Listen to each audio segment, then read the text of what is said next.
En el video anterior, el contexto y la audiencia fue el tema. Y no está de más decirlo, este es un sermón para la vida de sus discípulos. Si tú te consideras un discípulo de Jesús, el Sermón del Monte modela la vida que debes tener. Hoy veremos cómo interpretar el sermón. Veremos primero varias de las interpretaciones históricamente más usadas y por último la interpretación que a mi parecer es la correcta. La primera y la más antigua se llama soteriológica, porque tiene que ver con la salvación. Según esta interpretación, el propósito del sermón era habilitar al creyente para que conociera lo que Dios requiere de tal manera que obedeciendo eso se pueda obtener la salvación. Según esta, la salvación es por obras, no por gracia. La otra es la interpretación llamada de la regla de oro. Ve el sermón como una guía para organizar la sociedad. ¿Cómo sería el mundo si se aplicara la cortesía y la justicia tal y como se anuncia en la regla de oro? Esta interpretación fue usada por personas fuera del cristianismo. Personajes como León Tolstoy y Gandhi lo propusieron.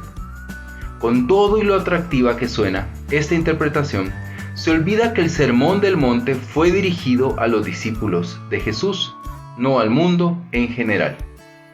Otra interpretación es la interpretación pedagógica. El sermón solo sirve para convencer de pecado.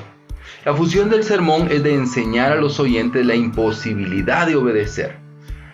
La ven de la misma manera que los escritores del Nuevo Testamento vieron la ley. Pero no es posible esta interpretación, porque esta ve al Sermón del Monte como un ideal imposible, pero para Jesús no era un ideal, era una demanda. La interpretación del milenio es la última que veremos antes de la final. El Sermón del Monte para ellos no se debe vivir en esta vida, sino en el reino milenial. Por lo tanto, las enseñanzas y principios del Sermón del Monte no son aplicables a la iglesia en el presente. Esta interpretación, muy popular, no tiene sustento, debido a que en Mateo 4:17 Jesús dice que el reino de los cielos ya llegó.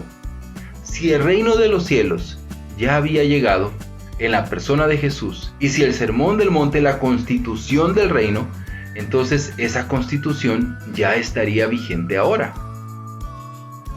Aunque hay varias interpretaciones, estas a mi parecer son las más comunes de escuchar.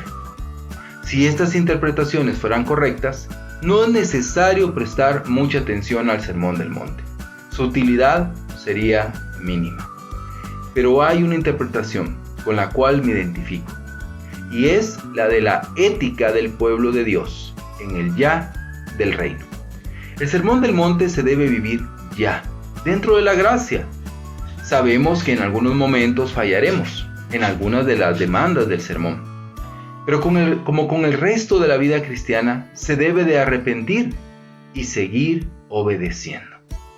Quiero citar al doctor David Suazo, que dice: entonces, el Sermón del Monte sí es la constitución del reino, pero no exclusivamente del reino milenial escatológico, sino del reino mesiánico presente ya en la historia de la humanidad. De ese reino somos ciudadanos todos los creyentes, los miembros de la comunidad del reino, el pueblo de Dios, la iglesia. Qué increíble cita. En conclusión, el Sermón del Monte es una demanda para los discípulos de Jesús, no para salvarse, sino porque son salvos. No para justificarse, sino porque han sido justificados.